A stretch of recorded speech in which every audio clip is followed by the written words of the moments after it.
Basic equation of reproduction one has to understand always. Reproduction is a luxurious phenomena to the body. It is not an essential phenomena for an individual.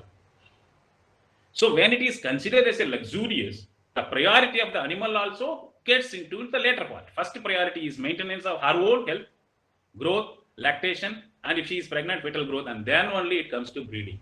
So what I mean to say here is you make her or you help her to fulfill all the 4 or 3 important criteria which she tunes herself as a higher priority, automatically she will come into the reproduction.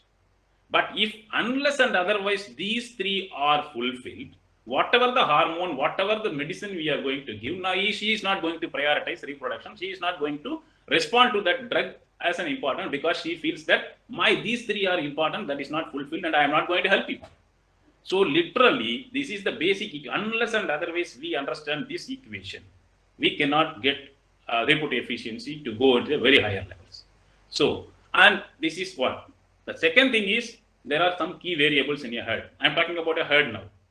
So here everybody is equal, but some are more equal. In that sense, if you see there are 4 factors that affects the reproduction: animals detected in the heat, inseminator efficiency, fertility level. I am talking about a normal herd, not repeat breeding herd. So if you see everything is 100%, then the success rate is 100%. But if all the factors come to 75, it is not 75, it is not a mathematics, it is a biology. So it comes to 32%. And only if the factor 2, inseminator and semen fertility, if I increase to 100%, automatically it doubles, almost 60%.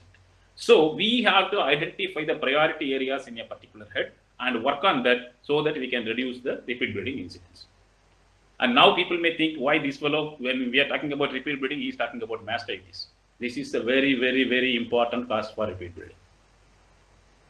Previously, even until 1 decade or 1.5 decade earlier, mastitis was considered as a disease of only adult. And everybody's interest was on the milk. Oh, mastitis comes, milk goes. So I have to treat the animal. But the after effect of mastitis or during the clinic period of mastitis, what happens to the reproduction, that came into the picture very recently.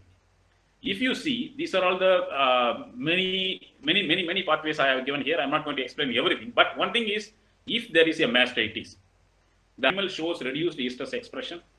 How? Because this mastitis causing organisms and those toxins, they get into the ovarian follicle, and there it downsizes the expression of aromatase, though estrogen production will be less. Once the estrogen production is less, reduce the estrus intensity. And once estrogen is less, there is a reduced positive feedback for LH secretion. So the ovulation dynamics, that is the LH peak, that is getting altered. I am not telling it is not coming, it is altered. Whenever we want, it will not be there, but it may be the later part or the earlier part, so that the ovulation become delay or something like that. And after that, this also affect the uterine environment as well. Like many of you veterinarian might be knowing, mastitis, metritis, Agalaxia syndrome in case of pigs. There are some syndromes in case of cattle also like this. So, and the story do not end here. The next thing is, you see this photograph. So consider this animal is pregnant, carrying a female fetus, and she is affected with mastitis. These toxins from the mastitis, they get through the placenta, get into the uterus, and get into the ovary of the young one who is inside the uterus, and reduces the number of oocytes. You know very well, there is number 3 lakhs oocytes or 2 lakh oocytes after the time of puberty, and after that it goes. And at that 3 lakh oocyte is responsible, and it is important to have that 400 cycles in the later part, so that each and every quality of the oocyte is supported by the developing cohort of the follicle. So more number of the follicle in the ovary, simple way of speaking, is good for the post reproduction.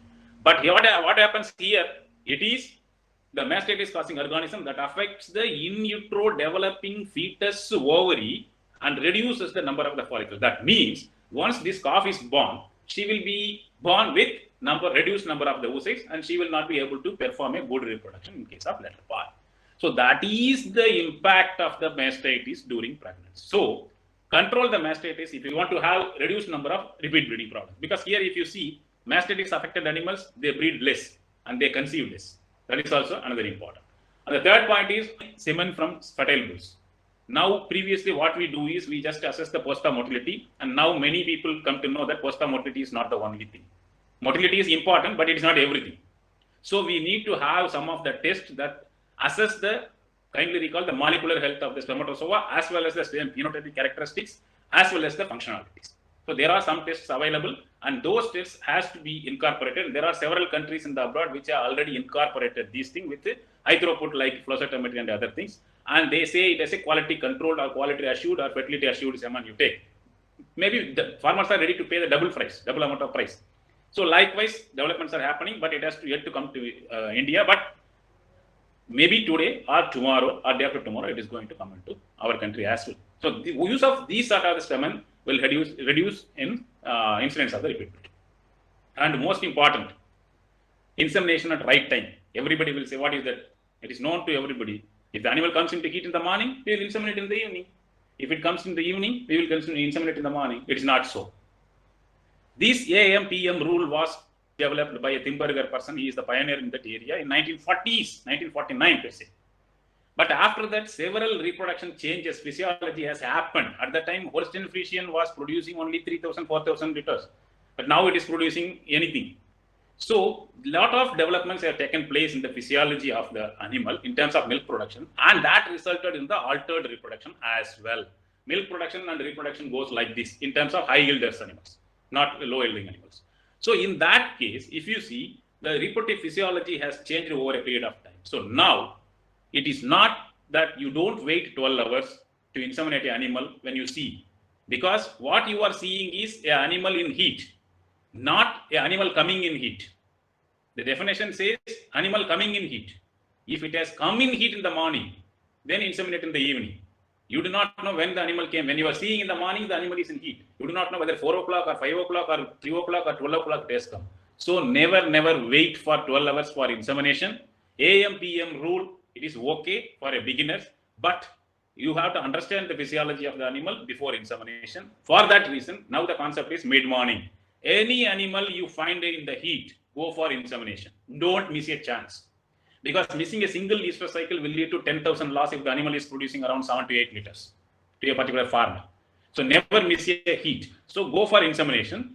And if the animal is still in heat next day, then go for re-insemination. Or take the cervical mucus, get into finger and thumb and expand it. If it is going beyond 8 centimeter, definitely that is the right time for insemination. Don't wait for any rule or something like that. So this is the way, mid-morning insemination. Anytime when you see the animal and having this ropey or 8 centimeter Spinberget value that we used to say, if it is there, go for insemination. Don't wait for any rules, thumb rules. The last but one point in case of this repeat breeding before getting into uterine infection is this is so anovulation. Normal condition is day of estrus there is a follicle and then developing CL and then a good CL. On 10th day, second day if we examine. But if we examine, then all the three, if you see there is a follicle in the same place, then it is anovulation, and first two it is follicle and third it is CL, then it is delayed ovulation. In that case, normally we go for HCG. HCG can be used or GnRH also can be used. My personal experience and some of the literature says that give LH before 6 hours before insemination, not at the time of insemination. There are some conception that takes place at the time of insemination also, but the conception rate is quite high when we give LH or HCG injection 6 hours before insemination to ensure ovulation. Then the conception rates are quite good. And for impaired sperm transport, you can try oxytocin 5 to 10 international units, IV or IM, there is no problem. And if we suspect that embryonic mortality or the luteal insufficiency, in that case, progesterone or GnRH can be given after 5 days after insemination, or 5th day of the estrous cycle. This is also possible. These are all the things that, because this has to go in a composite approach. It is not individual reasons we cannot eliminate because it will take a lot of time to treat the repeat breeder. So inseminate, before that give HCG and then oxytocin at the time, and after that 5th day progesterone. So the conception chances are quite good. And this is very simple, clitoral massage, which was known earlier but often we forgotten. So clitoral massage doing 10 times or 6 times immediately after insemination, it will be increasing at least 10 to 15% by conception date. This is my personal experience as well as reported.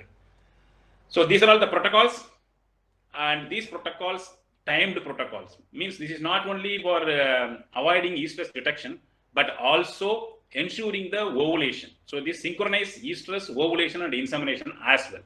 So these are the protocol like OviCinch, double cinch, extra double cinch, And even simply this double PG also, it is going to be good. But as far as my knowledge goes, this OASIN's protocol, it comes very good under field conditions, provided the animal is having good nutrition. Otherwise, without nutrition or without good body condition score, whatever the hormone we are going to pump, it is going to be non-responsive.